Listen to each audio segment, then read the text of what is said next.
Good morning, children. Today we will learn about the sorting materials into groups. What is the meaning of sorting?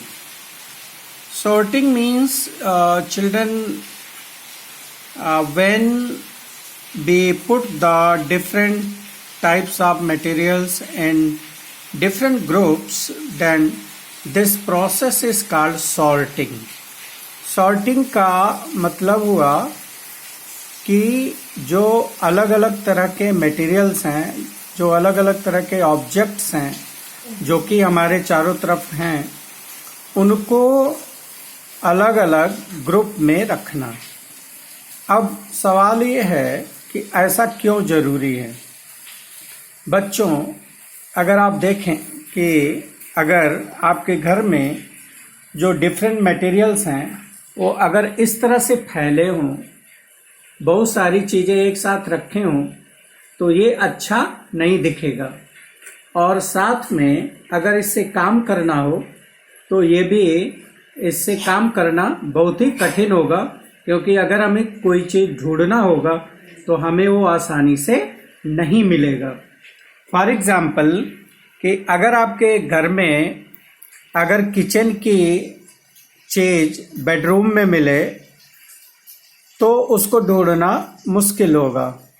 Similarly bedroom की चीज़ या drawing room की चीज़ आप kitchen में रख दें तो उसके साथ काम करना, उसको ढूंढना, उसको फाइंड आउट करना क्या होगा, डिफ़िकल्ट होगा। इसीलिए हमारे डे टू डे लाइफ में ये ज़रूरी होता है कि जो ऑब्जेक्ट्स हैं हम उनको सिस्टमेटिकली ग्रुप करें, डिफरेंट समूहों में रखें, ताकि हमें ये भी पता चल पाए कि कोई ऑब्जेक्ट किस चीज़ से मिलके बना हुआ है, उसकी प्रॉपर्टी क्या है, उसके रख रखाव में हमें क्या सावधानी बरतनी है, उसको हम कैसे यूज कर सकते हैं, कैसे हम उसको हैंडल कर सकते हैं।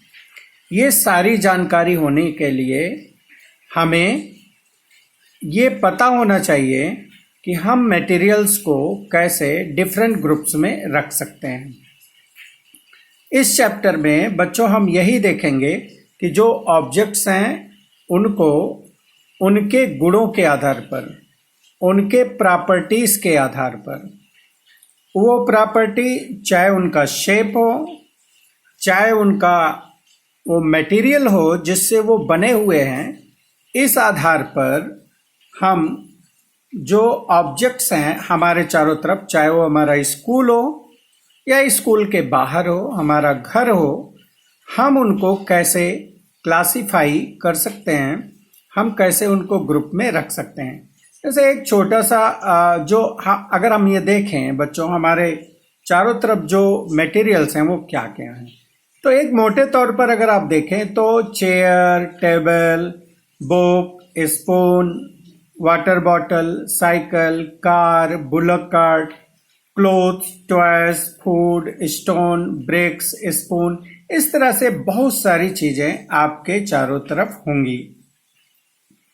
अब अगर इन सारी चीज़ों को एक साथ रख दिया जाए और आपको ज़रूरत पड़े कि इनमें से आप स्पून निकालिए, तो आपको उस समय स्पून का काम है, तो वो सारे चीज़ों के साथ एक साथ मिला हुआ है, तो स्पून ढूंढना डिफ़िकल्ट होगा।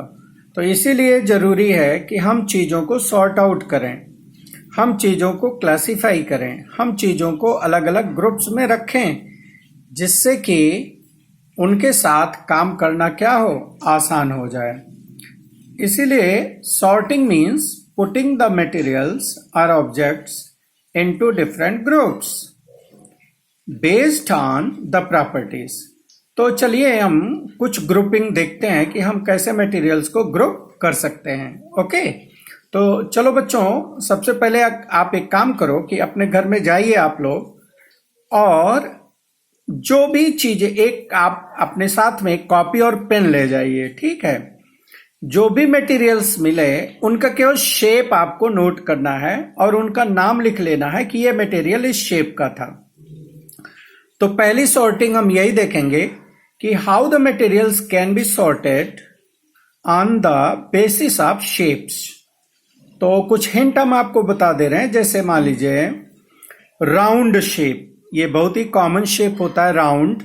तो इस शेप में आपको फुटबॉल मिल सकता है, रबर बॉल मिल सकता है, ग्लास मार्बल मिल सकते हैं, कंचे मिल सकते हैं जिससे हम लोग खेलते हैं। कुछ नियरली राउंड में आपको एप्पल मिल सकता है, गुआवा मिल सकता है। तो इस तरह की चीजें या मेनी मोर। इसी तरह से स्क्वायर चीजें ढूंढी हैं जिनका शेप स्क्वायर्ड है, बच्चों ढूंढो और उनको अपने कॉपी में आप नोट करो। तो आपको बुक्स मिल सकता है, कॉपीज मिल सकती हैं, स्लेट मिल सकती है, और कई बार आपके जो टेबल है, छोटी टेबल या स्टूल का टॉप हो सकता है। इसी तरह से ट्रायंगुलर चीजें कौन कौन सी हैं, कोन के आकार की कौन कौन सी हैं, सिलेंडर के आकार की कौन कौन सी हैं, ये सब सारी चीजें आप ढूंढिए और इनका एक लिस्ट बनाइए। बन जाएगा? ओके। अब हम दूसरा क्लासिफिकेशन देखते हैं। Based on materials of which the object is made of, मतलब कि कोई भी ऑब्जेक्ट किन मटेरियल से मिलके बना हुआ है। जैसे कुछ चीजें हैं वुड से मिलके बनी हुई हैं, कुछ चीजें प्लास्टिक से, कुछ ग्लास से, कुछ पेपर से, कुछ मेटल से। तो इस आधार पर भी आप ऑब्जेक्ट्स को क्लासिफाई कर सकते हैं। और फिर इस आधार पर अब आप ये टेबल कंप्लीट करिए। Now complete the table by putting the object in this table 4.1 इसको पूरा करिए। देखिए सीरियल नंबर, ऑब्जेक्ट और materials they are made of. जैसे एक इसमें करा हुआ, जैसे प्लेट है, थाली, तो ये स्टील की हो सकती है बच्चों, ग्लास की हो सकती है, प्लास्टिक की हो सकती है, मेटल की हो सकती है। सिमिलरली बकेट किसका हो सकता है? मेटल का हो सकता है, प्लास्टिक का हो सकता है। पेन प्लास्टिक की हो सकती है, मेटल। इस तरह से बुक्स, बैट, बॉल, इन सबको भी आपको बनाना है। दूसरी चीज, हम मटेरियल्स को इस तरह से भी क्लासिफाई कर सकते हैं कि कोई एक मटेरियल है तो उससे कौन कौन सी चीज बन सकती है। ये दूसरा पहलू हुआ। पहले हमने देखा कि ये हमारा ऑब्जेक्ट है और ये किन किन चीजों से मिलके बन सकता है। अब हम ये देखेंगे कि ये हमारा मटेरियल है और इससे क्या क्या ऑब्जेक्ट बन सकता है। क्लियर? तो इसके लिए आप टेबल 4.2 कंप्लीट करेंगे। Different types of objects made of same materials. जैसे वुड, लकड़ी से क्या क्या बन सकता है? चेयर, टेबल, प्लाऊ, कार्ट, लकड़ी का व्हील, इस तरह से बन सकता है कई चीजें। पेपर से बुक्स, नोटबुक, न्यूज़पेपर, मैगजीन, तो इस तरह से कई चीजें बन सकती हैं। अब आपको ये टेबल पूरा करना है। लेदर से क्या क्या बन सकता है, प्लास्टिक से क्या क्या बन सकता है, कॉटन से क्या क्या बन सकता है, ग्लास से क्या क्या बन सकता है, लोहे से क्या क्या बन सकता है। तो इस तरह से आप एक टेबल और बना लेंगे जिसमें आप ये सीखेंगे कि एक ही मटेरियल से कई ऑब्जेक्ट को बनाया जा सकता है। तो बस बच्चों, आज के वीडियो में यही इतना। अब आपके लिए काम यही है कि आपको जो हमने अभी बताया है उस एक्टिविटी को आप घर पर करेंगे और इस टेबल को पूरा करेंगे। Thank you.